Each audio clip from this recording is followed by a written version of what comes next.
Okay, there we go. Now it's recording. Yeah, so as I was saying, I fucking hated Tony Stark in the beginning, Yeah. and he eventually grew on me. Yeah. Uh, and the inverse happened with Cap. Loved him in the beginning, and then I started to kind of get irritated with him, and I never got to the point where I hated Captain America. Yeah. But I certainly liked Tony towards the end. Yeah. And then when they sacrificed Tony, that sealed the deal. I mean, basically, if someone dies a noble death, That's it. Yeah, that's the end. That's the end. So as I was falling for Tony, just in love with the character, I could watch him in every movie, anything they made. Yeah. That's when they take him away from me. Well, I mean, that's the best part. That's the best time to take him away because then Right. they can't ruin it. Yeah, exactly. So- He's on an eternal high. Yeah. Like he went off on a high note. Like, you know, it's like watching your favorite musician Yeah.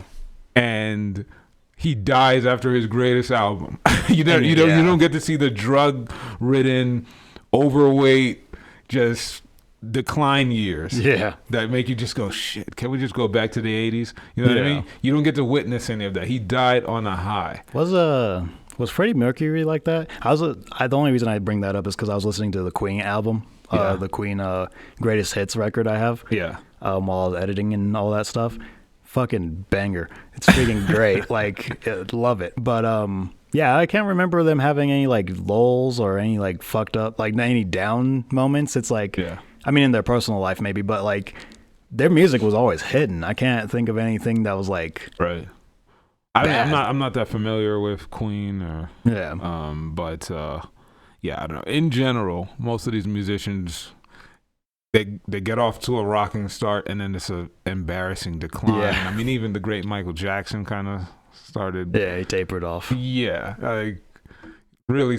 So Tony, in a superhero movie sense, went off on a high note, and he might be escaping the Marvel Cinematic Universe at the right time, because I think Yeah. the stuff that's coming up is the most shaky time that they've had in a long time. It's uncharted territory. Yeah, it's really it's unpredictable. It So, has potential to be incredible, and it could just like go the opposite direction, you know. Yeah. So he's gonna be free of that. So is Steve Rogers. He's gonna be free of that. So who knows? But yeah, I think I agree with I love Tony because he was always a flawed character. right, Like, and it was like legitimate, realistic flaws. Even though he kind of went through the same character arc 3 times, it was Yeah. like you could still rock with it because it was like, right, you know, it was believable that he'd do that for one, and Robert Downey Jr. is awesome.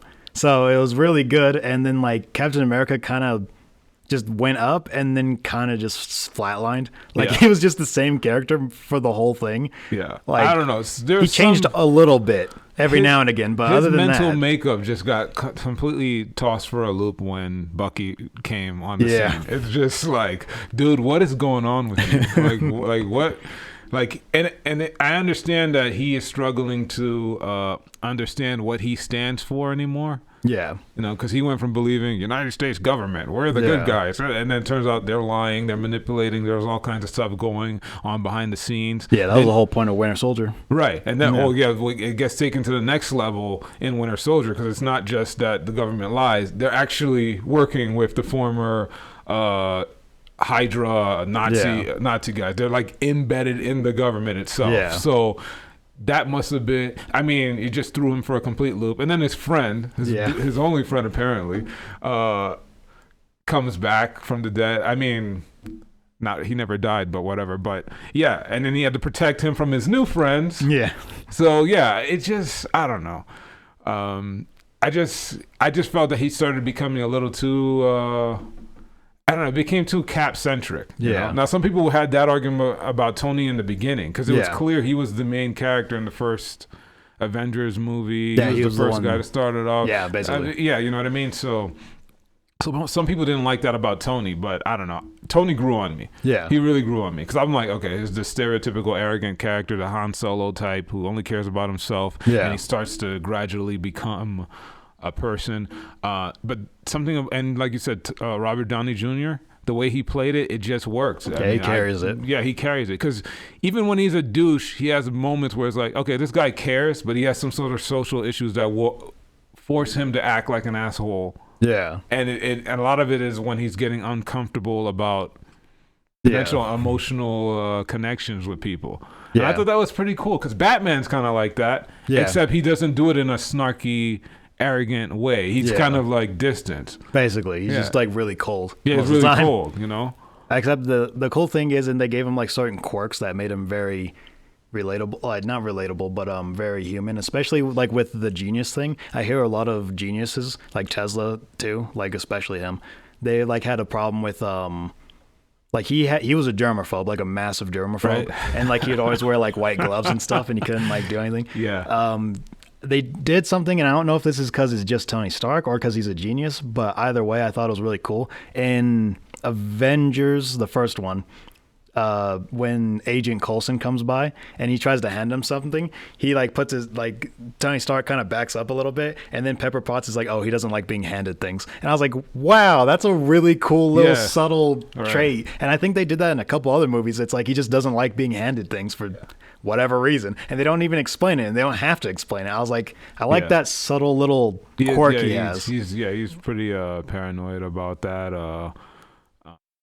In Civil War, when that woman confronts him about her son being killed in Sokovia, when she's about to reach into her purse, he flips out. It's like, damn, dude, you fought like supervillains and shit like that, and he just like. It was a really well played scene by Robert Downey Jr. Like he literally panicked for a split second. He's like, no, don't. Yeah, he like grabbed her hands, like, oh. Yeah. It's like he really made him uncomfortable, and I thought that was a really well acted scene. Like, which I think that played upon the PTSD he was experiencing in 3. Yeah, I think they just added on to that, and I was like, I'm so glad they didn't just like forget about that. They just like built it up, and it's like, no, he's fucked. Like he's that whole barf technology plays into his, like, I don't know, it just plays into the sadness he still feels and guilt he still feels about his parents. And I'm like, damn, like that's his character was just so great to me. I mean, he's gradually opening up and showing his flaws and his weaknesses. And you start to understand why he hid behind the narcissistic, sarcastic dickhead. Like you slowly, every movie you're opening it up, you know. And he opened up and got this surrogate son figure and Spider-Man, who we talked about on the last podcast. And he loses him instantly. In the fight on Titan against Thanos and the dusting of half of the universe or whatever, which was excellently played by Tom Holland. They killed that scene, both of them. It was amazing. I was like, I didn't cry, but I was like, oh, I can't. And when Captain Marvel brings him back and he runs to the Cap, he said, I lost a kid. Like the whole universe. And Captain America has to go, Tony, we lost everyone. But and Tony Stark knew from the start that was going to be what was going to happen. People were going to get dusted left and right, half the universe. Yet he was so hyper-focused on the kid. You know? So he really did care about Peter. You know, as a surrogate son, you know? It's just interesting. And then you think about the dynamic he has with his father. I don't know. He's Marvel's gonna have a hard time topping that. That is just almost perfection. I don't like to say that with movies because I'm supposed to be the sort of cynical, bitter dickhead. But I mean, it's just hard to top that. It's just so well done. And going forward, I don't know what you're gonna do with Captain Marvel. I really don't know what you're gonna do with her. I think she's I don't know. She's a tough one to. I don't know how they're gonna get her to open up because she's supposed to be the sort of at least that was originally the intent. She was supposed to be sort of in the Iron Man / Captain America role for this next generation of Marvel and Avengers movies, and I just feel like we don't know enough about her personality. Like they're telling us little tidbits about her past through different cuts, like little scenes in the movies. But we don't know about her current personality, and it's a lot to take in. I mean, you're finding out that you're not an actual, you know, Kree person, and stuff like that. She just needs more opportunities, and then you find out in her movie she's going to be crammed in with two more other characters. It's like when are we gonna get to know her? Yeah, it's gonna be hard. You know, it's almost like they're afraid. It reminds me of Henry Cavill's Superman. Zack Snyder. We're gonna get to him in one of these podcasts. Yeah, he seems so afraid to just let Superman be and develop his character. Yeah. So he's constantly cramming shit around him. Yeah. And the first Man of Steel, it wasn't a perfect movie, but it wasn't a failure. Yeah, it was good. It was all right. I think Warner Brothers, after their success with the Dark Knight series, they're expecting $1 billion movie. Yeah. And it came a little short of that. I think it made 700 or 800 million. Yeah. But that's still more than the first Iron Man movie to launch the Marvel Cinematic Universe. Yeah, the problem is they weren't thinking about like where did they start and where are we at? They started with what's Avengers? They want to immediately start competing to something Marvel has been building for years. Yeah. And it's like, well, Superman's a great, well-known character. We can do that with him. It's like, not really. I mean, you know, I just felt like Captain Marvel is in a similar situation. They will not give her space through the writing to actually give us a character. They're giving us what she's supposed to be. Sort of, you know, the way Zack Snyder gave us what Superman was supposed to be. Fast and powerful and unstoppable and stuff like that. They're not giving us the full person, you know what I mean? They're just kind of cutting straight to the end result rather than the build-up. Right. So. And then that's why his death, to me, carried almost no weight. Yeah. You know, and Henry Cavill can do it. He's a very talented actor. He looks the role of he looks the part. Yeah. They just will not trust him to let him develop as a character. And I feel they got the same problem going on here with Captain Marvel. They will not let her develop. Now you're going to throw in 2 new characters into the mix that have to, you know, get their share of screen time. And it's like, when are we going to get to know her? Yeah. She's been away for what, 30 years or something? Something like that. Yeah, around 20-something, 30 years from Earth. Yeah. Can we get to know this chick a little bit? And plus, she's still gone. She came back for Endgame. She came back and she left. Yeah, and then she's dipped. She's always on the go. Where it's like Captain Marvel. Oh, she's off world. She's doing something. She's too busy, unavailable. Even in the... I hate to say this, the Shang-Chi end credit scene, she pops up and she's like, oh, I gotta go. What? Yeah, they call her up and then she's just like, spoilers for anyone, sorry. But yeah, no, she pops up and she's just like, hey. And this is end credits. But she pops up and they ask her about like, you know, the 10 rings and everything. And she's like, oh, I don't know anything. And then, all right, see ya. And that was it. It's like, what is that? It's just it's like, it's almost like to just show, she's still in our universe. We're still planning to make movies with her. Yeah, she's still around. Don't worry. Like, what is that? Yeah, it's weird. Bye. Like, you couldn't have something more interesting or spectacular with her. It's just, or just don't show her. Just be like, we'll get to it. Yeah, or just, I don't know. Bringing it, like, I'd rather not see her at all, and then be like, oh, this is what she's been doing in her own movie, rather than, oh yeah, no, she's still here, but she's still fucked off somewhere. Yeah, it's like, what was the point of that? Like, it doesn't make any sense.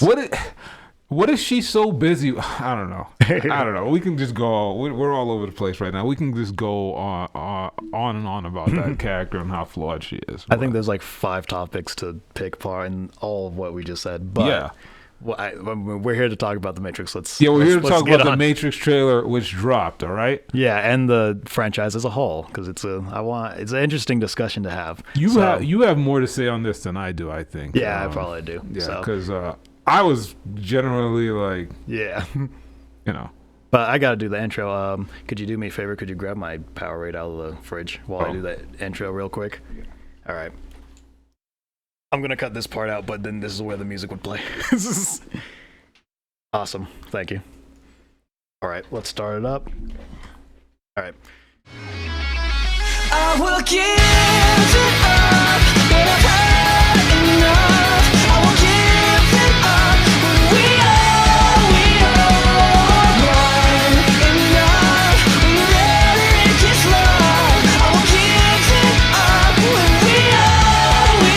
Hello, and welcome to the second episode of the Leo Travus Variety Hour, where we talk about anything comic books, movies, TV shows, video games, random shit I find on the internet, which brings me to today, Rom.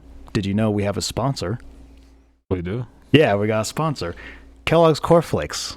If you've ever felt like masturbating and really didn't want to be in the mood, grab a bowl of cornflakes. Boom, there you go.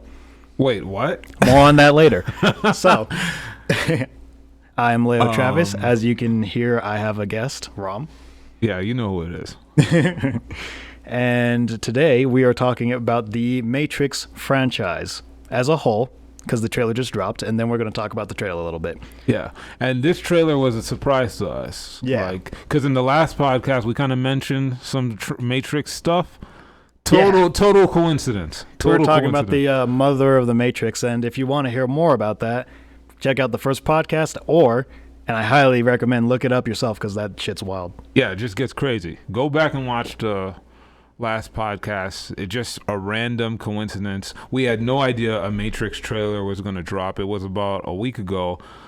I said to Leo, hey, there was a kind of a trailer for a trailer saying, hey, and it was the countdown of the green numbers coming down on the screen and shit like that. I said, I think the the new Matrix movie is going to drop. And the trailer dropped. Yeah, it was really bizarre. I was like, what the fuck? Predicted the future there a little bit.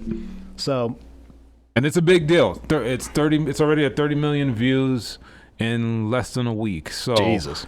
That franchise is still extremely popular. Still alive and kicking, which I'm not surprised because, yeah, that movie is amazing. Like, the first movie is amazing. Well, you know what? Let's start at the beginning. First of all, I want to ask you a question. What is your favorite Matrix movie and why is it the first one? I think the first one is better because it's all brand new. Obviously, it's novel. I think the special effects are better in the first one, particularly the fight scene, the fight choreography. If you look at the first one versus the second and the third, it's a lot more gritty. Mm-hmm. It's faster paced. It looks like one of those traditional Chinese martial arts movies and Jackie Chan type movies, Jet Li, where they're actually throwing punches and kicks and it's all timing. And if you actually look at the makings of it, they're very close to hitting each other and knocking each other out and stuff. Yeah. Compare that to the sequels, it looks like just ballet. It looks like a really nice choreographed dance. It looks very clean. And I guess in some ways you can explain that in that Neo is a better fighter, so he's going to look more graceful and stuff like that. But there's just a level of grit that's just missing from the other one. So I think the action is better. And again, it's the first movie, so... Yeah, it's very novel. It's the first time you see it, so you're like, oh, what's this? Yeah, and the sequels have a very much of that classic sequel thing of let's up the ante. Yeah. And it's just like random shit starts getting thrown in just to make things more spectacular than it was. And you're like, okay, that wasn't necessary. Yeah, well, the problem is the Wachowskis even, I think, said that it was supposed to be a standalone movie, which I think it perfectly is a standalone movie. Didn't need a sequel. Especially when he flies away. It's like, yeah, that's it. That's as far as we're going to get. Right. But I do still really enjoy the second movie. For me, the order is the first one, the second one, and then I can't remember a lot from the third one, unfortunately. But yeah, the first one was just so cool because it's like a brand new thing you see, and like all the ideas were just so cool. Like, first of all, he's just like he's just in the what he perceives as the real world, and then like there's people saying, hey, there's some other shit going on. Yeah, bunch of conspiracy theorists running around talking about. Well, that's how it starts. Morpheus is supposed to be this underground guy that nobody even believes is real. Yeah, and like he's a terrorist. Basically, yeah. Yeah, and some people don't even think he's real. Some people think he's just something the government created to try to control us. Blah blah blah. Yeah. And his associate Trinity. And they had these crazy nicknames. I'm like, Morpheus, Trinity, who the hell are these people? You know, and then you have Thomas Anderson, aka Neo. He's just going to his job every day. Oh shit, was his name Thomas in the first one? Yeah. Oh, no wonder his name's Thomas in this. Oh, okay, that makes more sense. Yeah, his name is Thomas Anderson, and that's why Mr. Smith keeps referring to him as Mr. Anderson. I forgot it was Thomas. That makes more sense of why in the trailer you call him Thomas. Fuck, I just realized that. Yeah. Anyway, so yeah, I liked how that all slowly played out, and he like, you know, he's like he's like goes to clubs and shit, and like he's like a underground kind of dude in the nighttime, and then he goes to his normal day office job, which looked fucking horrible. I never want to be in that position. Fuck those office jobs, seriously. But then he like, you know, gets outed. Like, the Smiths are coming for him. He like fucking goes out the. See, now the crazy thing is, I really like that opening scene. Well, not opening, but in the first act when he like gets out the window and is trying to like scale that like building, and he's like sees an open window. He's like, I just need to get there, but he almost trips, and he's like, fuck this, and just turns himself in. You see, well. To me, that's the great thing about the original, because when you first heard of The Matrix and you saw like imagery from it and you heard it was this big deal, the first thing on your mind is, all right, let's get to that crazy shit I was seeing in the trailers and in the hype. Slow motion. Yeah, let's get to all that. But when the movie actually starts, you are entranced by a lot of the scenes that have nothing to do with the actual action. Yeah. Like, that is one of the best scenes, the tension in that scene of those agents walking around the office, and then it's like, is he gonna jump? I wouldn't. Like, we put ourselves into that, into his shoes. It's like, I wouldn't have the courage to do that. You know what I mean? Like, I remember watching that with my brother, and he goes, jump. I'm like, are you fucking out of your mind? Like, are you out of your mind? What do you mean jump? Yeah. It's like, it's The Matrix. Well, you know that. You're watching the movie. Like, you know that people have abilities in this thing, but nobody knows how it works. He doesn't know how it works yet. I'm bringing my ass right back inside, try to go down the emergency stairs or something like that. I don't know. I love the fact that he just turned around and was like, nope. And just like gets taken in, because again, he doesn't really know what's going to happen. Right. He just knows that he's not supposed to trust anyone. Yeah. And like he kept getting those messages. Remember, he got the messages saying like, go down the left, go over here. And then when he got there, they're like, yeah, jump over there. And he's like, yeah, I took this as far as I'm going to take this. And then he just gets in, and then like, they implant him and all that crazy shit, which he didn't expect. Yeah, it was interesting because if Smith and the agents knew that Morpheus's ultimate goal was to find the one, like at that point they think he's just a terrorist who's releasing people from the Matrix. Yeah. Just to release them and free them. He doesn't know that one of those people that he's going to free is going to be the anomaly that takes down the whole thing. Yeah. Because if he did, you would just do that thing where you just turn into Neo right there. Yeah. And then he's dead. He's out of the loop. You just keep doing that or whatever. But because they have to, until you're unjacked from the Matrix, they have the ability to do that shit too. Yeah. They could have just iced him too. Just True. Like, just kill him. Yeah, everyone. If you know, exactly. If you know that one of these people that Morpheus keeps trying to contact is going to be the one who takes down everything, yeah, absolutely. You just start every single person he makes contact with, you start killing them. But they didn't know, and they didn't know they had the one right in their hands. So the movie is just full of cool, interesting things like that. And like you said, the second and the third kind of lose a little bit of that. Yeah, like it's usually kind of like more about the bombastic, like you were saying earlier. It's like, they just kind of like, which, I think the two, like, that's not to say 2 and 3 don't have any value. There's like a lot of really cool stuff going on. Yeah. Still in those. Like, one scene that I think is still kind of ridiculous, but like I actually think it's really cool at the same time, was when they were showing that woman have an orgasm after eating the dessert. Right. And like the guy was describing it, like it's kind of fucking ridiculous, but at the same time it's like kind of really cool in a way, because like he was also kind of explaining how shit works in the Matrix. Right. And I was like, that's an interesting way to go about it, but it's still really cool. Yeah, I mean, none of the movies are bad. It's just they can't match up to the first one, which is a common thing for most of these big sci-fi blockbusters. But yeah, 2 has its own merits. I mean, 2, some of the special effects. I mean, that whole chase on the freeway was incredible. That was awesome. I mean, that's one of the greatest car chases in Hollywood history, in my opinion. They did introduce some of my sister's favorite characters, the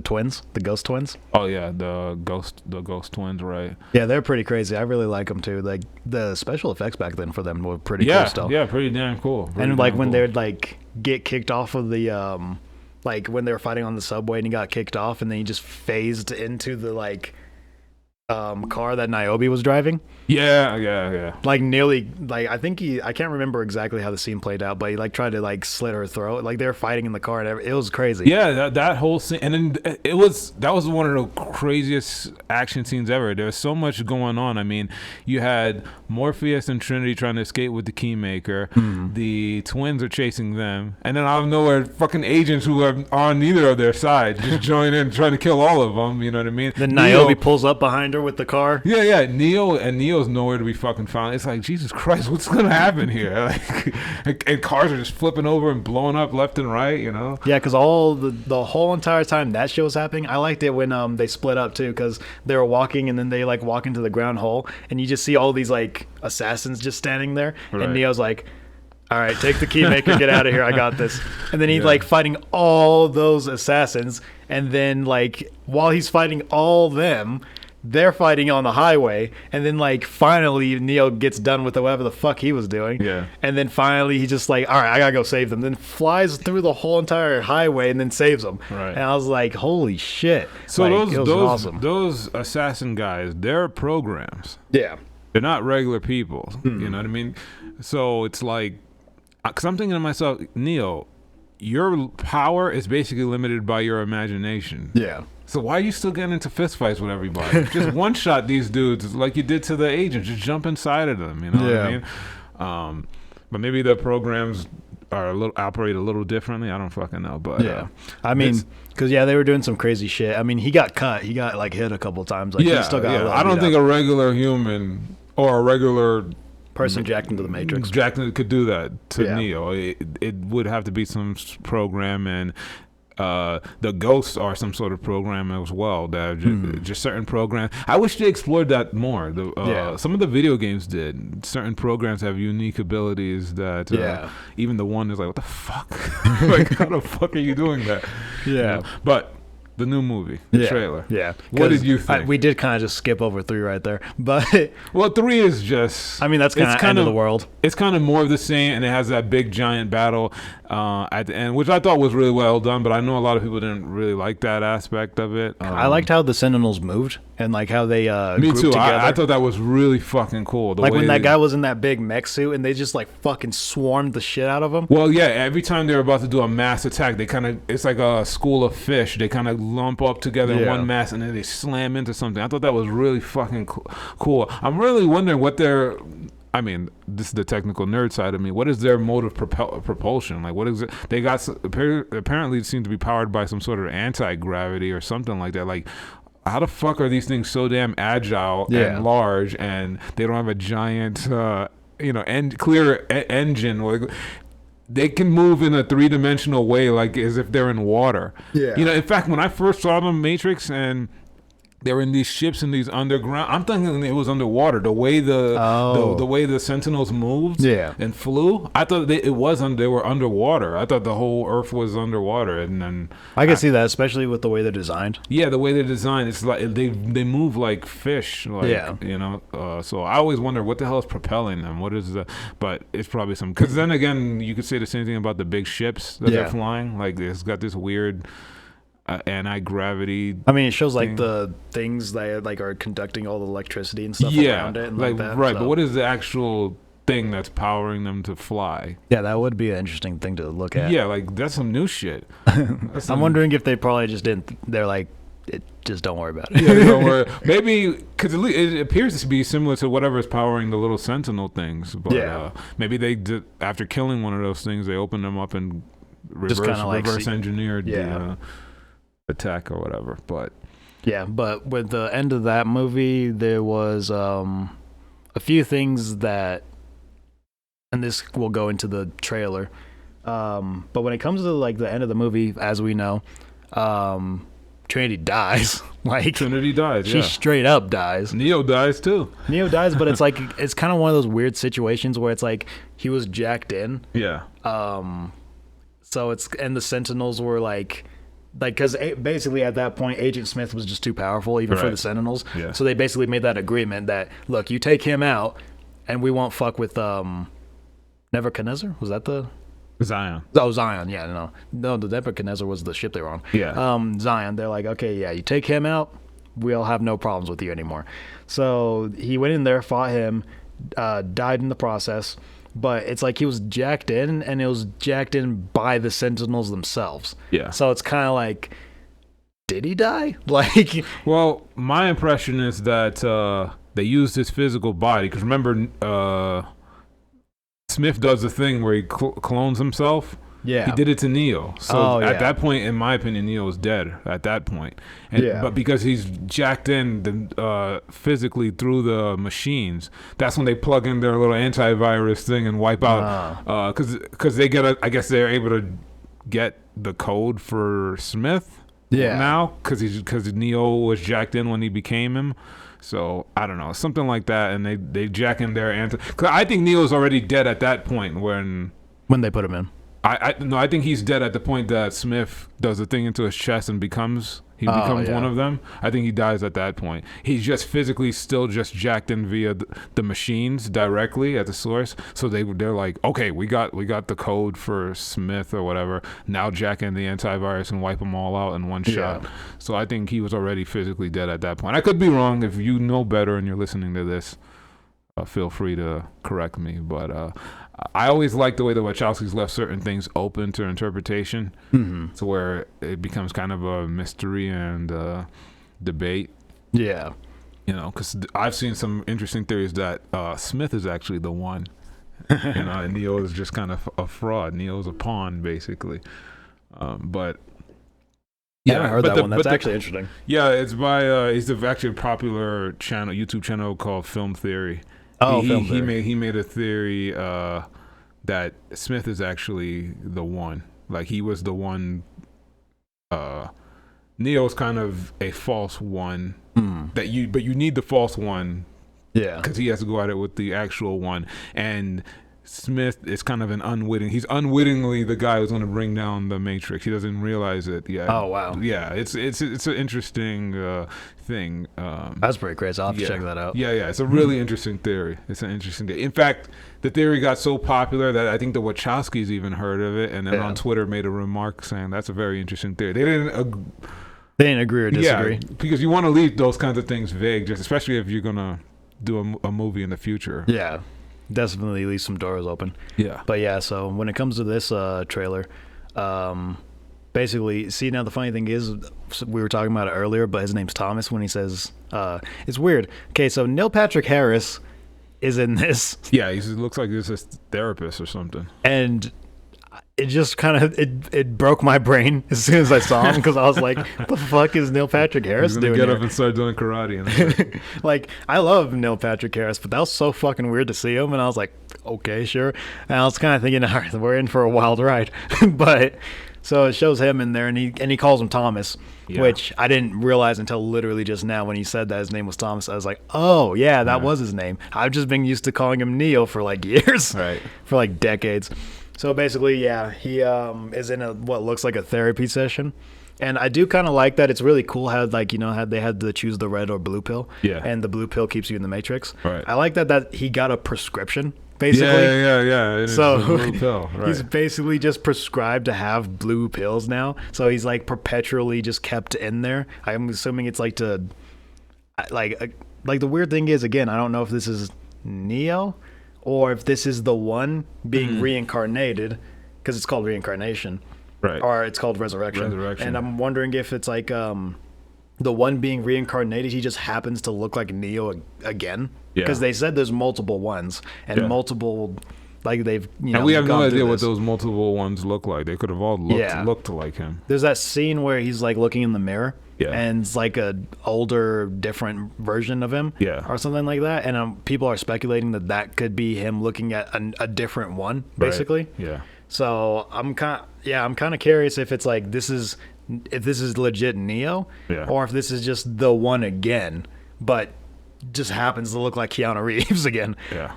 And then at one point he goes and meets Trinity in a coffee shop, it looks like. Yeah. And they are like, no, do I know you? It's like, I don't know.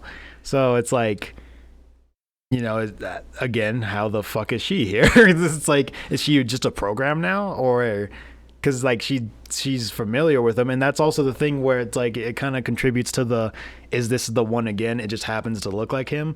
Or is it for our benefit? He just Keanu Reeves just because it's like Trinity in the first movie said she always knew her destiny was to fall in love with the one. Right. She never specified who that would be. She just knew it'd be the one. Yeah. So maybe she realizes this is the one, and then she's like, oh, I feel something here. Like it, You mean in the coffee shop? Yeah. So you think in that scene she's aware of what's already going on? Well, I don't think she knows. I think she's just thinking, like they feel something. They just don't know what it is. Right. Exactly. I think both of them are completely just like, what the fuck's going on? It's just a meeting between. I don't know what's going on because in Zion, in the real world, you're a real physical body attached to the avatar, the Matrix avatar of yourself. And if the real one dies, the avatar's gone too. Yeah. So I'm not exactly sure how they can be back. Like the physical body should be gone. Like what's being jacked in? Yeah. Unless I don't get it. Unless maybe they are programs and it's just some sort of program copy of them. I don't get it. The whole deal that the machines make at the end of 3 makes no sense to me in the first place because it's like a truce. Yeah. So Zion will continue, and the machines will continue farming humans, basically. And she says, the Oracle says to the architect, and whoever wants to be free will be allowed to be made free. Yeah. And the architect's like, okay. What kind of an agreement is that? I mean, you realize that if they just keep freeing people left and right, you're gonna run out of hosts to like farm, basically. You know what I mean? But so I guess they could. But they're doing it to babies, so I'm guessing they're just cloning humans or something like that. Yeah, it could be like a genetic farm thing. Yeah, they must have an unlimited source. Because I'm like, why would the machines agree to that? But I don't know. So this is one of the Matrix that's been reformed, or maybe it's a couple of Matrixes later. Yeah, that got reformed. From what I can see, the war is back on. Yeah, like the truce seems to be over. Yeah, which is kind of interesting because it's like, what exactly made it so that truce was broken? Like, who did what? Right. Like, is it because they're still farming? Because it's like they never said they would stop. Yeah, so we had an agreement. We won't Yeah. attack Zion. You can free as much people. I mean, you're going to free them in dribs and drabs because most of the people they free, from what I understand, don't make it. They snap psychologically or they fail for whatever reason. They don't make it. So go ahead. You can get your little humans free in dribs and drabs, but we're going to still just keep farming these fuckers. You know what I mean? Like, so I don't know what's blown up the truce. Is that gentleman supposed to be Morpheus? Yeah. See, the weird thing is I heard this, and I should have probably looked it up to see if this was right. But, yeah, that one dude is supposed to be Morpheus. You can see a younger version of the Oracle. Yeah. In the trailer as well. Like, there's a young her, which is why I'm assuming this is called Resurrection, because everyone's getting reborn somehow. But yeah, it's they're like, being reborn. But then it's kind of makes me wonder, Morpheus is alive in the real world. He's the one person that we know is like still alive. Yeah, but we don't know how far from the original this movie takes place.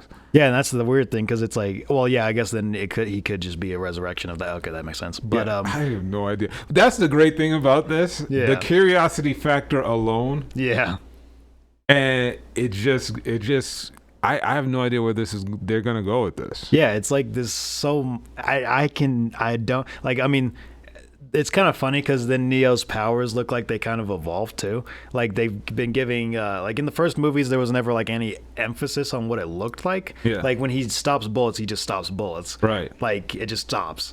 And then like in this movie, you see like a kind of, I was making fun of it because I was like, it looks like he can use the fucking Force now. Like right. when this turned into Star Wars, what the fuck? Yeah, but that's kind of what I was saying earlier. Yeah. Saying earlier, once you become the one, your power is basically limited by your imagination. Yeah. So what the fuck are you doing fighting people? Just soon he'll be like Dr. Manhattan, just blowing people up molecularly. You know what I mean? Like, but it looks like they're not going the route of making him do a bunch of martial arts. It looks like he's just gonna take whatever those glimpses of that power he was showing, where he was even when he got to the real world, he was stopping the machines from attacking him with his hands. It looks like a continuation of that ability, like an expansion on the shit he was doing where he was freezing bullets and shit like that. It looks like that kind of stuff, which I actually have no problem with. I think that's a really good idea to just kind of like build upon it. I just made fun of it because it literally looked like he was using the Force. Right. Like, yeah. Maybe that's the next evolution of it. I mean, like you can see like the array around it and stuff, and it's like, okay, maybe they're like trying to denote it more. Like the one really badass shot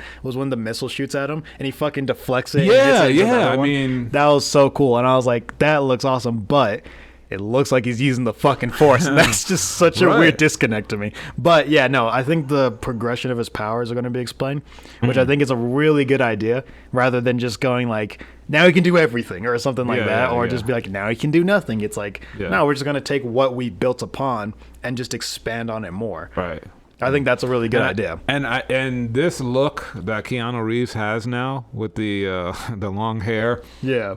And beard and all it's now become, I think it's just his normal look, Yeah. but it's now become indelibly associated with John Wick in Yeah. pop culture. So maybe they're like, if we give him a gun and have him just fighting people, the John Wick stuff is not going to stop. The John Wick memes are not going to end. Yeah. So maybe he won't be doing as much like just hand-to-hand combat and shooting people up. He's more going to be like the dude trying to understand these force abilities. Yeah.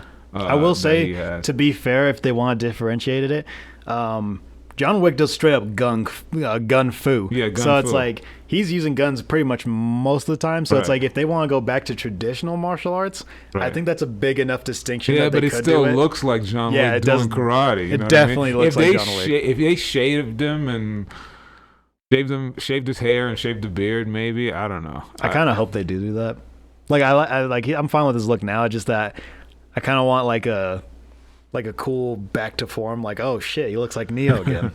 Like that'd Yeah. be kind of cool. Yeah, because Carrie Ann Moss mostly looks. I mean, she looks older, but she's kind of kept the same haircut. Pretty much, yeah, you for know, the most part. The recognizable. She looks like she's doing. There's a scene where she's doing karate or something in the martial arts in the trailer, and then she does this scream where she's like, I don't know what's going on. I don't know. Yeah. What do you think about the special effects we did see? Because at the time when these movies were released, these were the craziest things we've ever seen on Yeah. film. You know what I mean? Like in the late 90s, early 2000s, there was nothing really touching this. Yeah. Since that time, though, we've seen some crazy shit. We've seen a giant purple dude, That is true. fighting Iron Man, and it looked amazing. Yeah. How do you impress people with martial arts? Like, do you have to up the ante and start doing some really wild superhero type shit? Yeah. Or is this movie just going to have to go, we can't compete on that level, let's focus mostly on story? Well, see, the thing is, it's like, well, first of all, when it comes to that in particular, just in general, Yeah. I'll always go story, hands down, Yeah, absolutely. no matter what. Yeah, story Like, is... you can have a shoestring budget. Right. I don't give a fuck. You can make that work. Absolutely. Joker isn't like crazy, huge, No, bombastic. you're right. He killed a couple people, a little bit. Yeah. He doesn't do anything insane, but that's a fucking amazing story. Yeah. Now, There's no CGI in Joker. yeah. Other than one scene. Yeah, But I'll let you go back and watch it. And then you write it in the comment section, and I'll tell you if you're right or wrong. Yeah, go watch Joker. It's great. Go slow it down and look scene by scene. You'll see the CGI scene I'm talking about. But when it comes to this movie, I think that their main goal should be. I think the special effects that we did see, they're fine. I wasn't really paying attention to that too much. I was trying to figure out what the story was. But when it comes to I will use an example and I haven't seen Shang-Chi. I just know a bit about it. Yeah. But from what I heard, it sounds like a straight up martial arts movie. Yeah. Like there's a lot of martial arts and stuff, and it's awesome. And then they kind of lose that around the third Yeah, act, yeah, which Marvel movies tend to do that. Yeah. So then it turns into a Marvel movie, and then they're doing Yeah. some crazy shit, and it's like, yeah, well. And the thing is, a lot of audience said that's like it's still a great movie all the way through. It's just that when they dropped the martial arts, they're like, all right. Yeah. So I'm hoping that they like heavily lean on martial arts. Exploiting Neo's power should be the most extravagant it ever gets, Yeah. and then really good story, because I don't like we said, we don't know what the hell's happening. I So- think you're right. I think the story is what's going to matter the most. I think most people tuning into the trailer are there to see the story. There was nothing action-wise in the trailer that wowed me. Yeah. Like when I was seeing the first snippets of the original Matrix, like the trailers or like a commercial that showed a clip or something like that, I was going, wow, what is that? What am I looking at? I mean, the scene where Trinity swings and slams into the... she's swinging off the helicopter, and it goes into the building, and it has that watery effect. Yeah. I was like, what is? I have to see this. Yeah. Like, what is going on? There's no action scene in this trailer. I'm not saying there won't be amazing action in the actual movie, but there's nothing in the trailer that wowed me on that level. Yeah. Everything was about how they're gonna do this, how this is gonna work. You know what I mean? And apparently that's enough. I mean, 30 million views in 5 days, that's enough. Yeah. That's enough, apparently, for most people. That's a great thing, you know what I mean? I hadn't seen any complaints about the special effects in the comments that I read. It's all just more references to the story, which is what matters and what we should be getting back to, you know what I mean? Yeah, they did pull a lot of scenes from the old ones, like when he was stopping the bullets, iconic scene. There's two people running on walls, iconic scene. Yeah. I think they're throwing in a little bit of that nostalgia, like, hey, remember this shit? And then they're like, but they're also moving forward too. Yeah. And that was kind of some of my complaints, is that like it looks like they're going into more vibrant. For anyone that knows Watch Dogs, just look at Watch Dogs 1 and then look at Watch Dogs 2. It's basically what I think they're doing, which I really hope not, because like there's the whole Watch Dogs 1 was like gritty and more down, you know, in the streets and stuff. And then Watch Dogs 2 got all pop fucking like memey and shit. Like literally the loading screen is like the angry guy face. And I was like, fuck off. So and I don't think it's going to go that way, but that, you know, you see the girl with the red jacket, the blue shortcut hair, and I'm like, and there's nothing wrong against, you know, that style. It's just that I really hope they're not going into we got to steer towards the younger generation. It's like, please don't do that. I don't know, it was like hipsters doing Matrix shit. Yeah. You know what I mean? Like the original motif of the first movie was like this kind of goth techno. Yeah. This techno goth. Now we're kind of doing in this kind of hipster Starbucks Matrix shit. But I don't know. I thought she was an interesting looking character. Yeah, we'll see if she's more than just costume design. Yeah, because like that's hopefully she has some depth to her. Yeah, there was who did it? I can't remember who did it. I want to say Super Eye Patch Wolf. Go watch Super Eye Patch Wolf anyway. Go subscribe to him. He's awesome. But I think it was Super Eye Patch Wolf that did a trailer on like how character design doesn't make a good character. Right. You can have the most bitchin' character design. If there's no character behind it, no one's gonna give a fuck. Yeah. Like Guts from Berserk looks awesome. He looks dope as fuck. But he's also one of the best characters I've ever seen in my whole entire life. Yeah, I mean, all their characters, Berserk characters, look amazing, and then back it up with being great characters for the most part. Even minor characters have really good, like Juno's awesome. Yeah, characters that are just there for like one fucking chapter. It's like, can we get more of him? Exactly. You know what I mean? So I think that hopefully she's a good character. She's not just, oh yeah, she looks cool. Yeah. And then she gets maybe Neo back into the Matrix, and then she ceased to exist as a character. Yeah. Like, I hope that they're really doing something with these people. Morpheus as well. I don't want just a guy doing his best Morpheus imitation. Yeah. I think the character should be maybe slightly different from the original Morpheus. Maybe because the original Morpheus was almost like a zealot. He believed on a religious level. Yeah. Maybe this version is slightly different. He's not the same. Maybe he's thinking, no, I believe this. But belief alone ain't enough. I gotta go make this shit happen. He's younger, so maybe he's more aggressive than who knows. And hopefully he doesn't do like his best Lawrence Fishburne impression. Yeah, they're gonna have to explain how this is going down. Because they had a truce at the end of the very last movie. Yeah, they're gonna have to explain how is Neo and Trinity back. Yeah. If their physical forms were destroyed. Unless it is a clone farm where they're just cloning people over and over again. So maybe there's multiple people that look like that over the generations. And every time they die, they just clone them again or something like that. There was a really brief shot of Neo waking up again out of the Matrix like he did in the first movie. Yeah. Now, people are speculating that's him getting out again. But I think it could be either that or... like, because it was during the therapy session, and it was a really quick shot. So I'm thinking it's either that or that's him flashing back, like at PTSD, remembering the first time he got out. Maybe somebody's gonna just hit him with all the memories of what happened. You know? The agents are back. Agents are back. We got a quick glimpse of that effect where they can turn into other people. Yeah, it looks like a completely different dude. Yeah. Like, I only expect Hugo Weaving, but it's like he looked like a different dude from even like the bigger brute guys. It was crazy. So, yeah, I think this is going to be, there's a lot to this, and I think it's going to be really interesting to check out. We could probably pick up this topic again at some point, because there's just a lot to The Matrix. It's a insane series of movies, and this trailer just leaves me with so many questions. Yeah, which is what you want. Exactly. It reminds me a little bit of a few years ago when the Prometheus came back out, and Ridley Scott was going to be directing it, and it was supposed to be a prequel to Alien. Yeah. And everyone was just curious, like, what the fuck are they going to do here? Like, are we going to get some real origins here? Now, we already know how that whole thing planned out, but the excitement was there. Yeah. I went to the theaters to see that with my brother because we were just like, this is going to be crazy. Yeah. I think a big part of the credibility of this new movie is that the Wachowskis are doing it. Yeah, or at least one of them. Yeah, at least one of them. I know one's doing it. I don't, because it says from the Wachowskis, but then it says like one name. Yeah. So I'm wondering if it's basically like, the people who made it, one of them came back. Yeah. It said Lana Wachowski at the end of the trailer. So that gives it a lot of credibility. Yeah.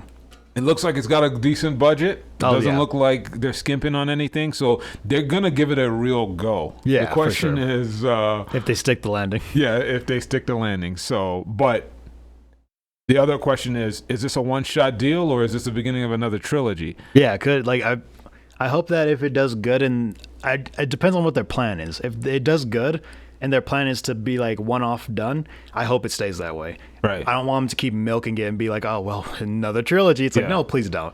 Or if their plan is to like see how it does and they have more ideas, I'm curious to explore that. Because The Matrix is such a cool universe. It's like, there's a lot more to go into if you really wanted to. Yeah. So. And what you said earlier about the first Matrix, how it was, it could have easily been a standalone. Mm-hmm. They should just direct this as a standalone, but kind of leave it also open-ended to where it can continue, just like the original Matrix was. That'd be a good idea. And who knows, maybe that's what will end up happening. Maybe it doesn't perform as well as they hoped, or maybe it does better. Who knows? But in my opinion, you should always direct a movie as a standalone. Like it could be your last. Like it could be the last one. You know, you don't want to leave it obvious, opening at the end, dun dun dun, to be continued, and then 20 years later, we never got the damn. You don't want to do that. Yeah, there's been countless movies I can name that were like that. Yeah. Like and some guy rips off his mask and reveals who he is, and it's like, there's only 30 seconds left in the movie. What are we going to do? Like, you know what I mean? Something like that. And then they're like, didn't perform well. Done. You're like, fuck. Yeah, and then you got to go rely on fan fiction, and like, you're just like, ooh, it was him. Yeah. Then you just get a whole bunch of random like ships and shit, and you're like, oh yeah. Yeah, I know, right? Random characters falling in love with each other. You're like, what the fuck am I reading? It's like you were going somewhere with that, and then out of nowhere they like started making out. I don't know what happened. The fuck. Yeah, but I'm gonna go start writing my own fan fiction for The Matrix. Yeah, it'll be there's a lot of gay fan fiction. It's gonna be Morpheus and Neo together, and you should be like, yeah, this is what should happen. This is my Matrix.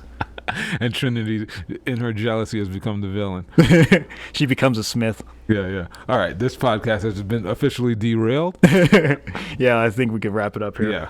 So, like I said, definitely go check out the other podcast where we talked about the mother of the Matrix before the Matrix came out. The trailer came out. So complete coincidence. We were ahead of the time. Fuck that. I can see the future. We trend set. We set the trends. Yeah. Right? We know what's happening before it happens. Come here. Two nobodies in a empty room. Yeah, talking basically. On microphones. Control the fate of Hollywood. I mean, to be fair, the architect was one dude in just a room full of fucking TV. So that's true. Hey, who are we to talk? But at least it's two of us. We can keep each other company. What the hell is he doing? Yeah, he's just sitting there. Jerking off to random, like he's got 100 screens of porn playing. See? And that's why he needs Kellogg cornflakes. Boom. Back to the goddamn sponsor. Yeah. Anyway.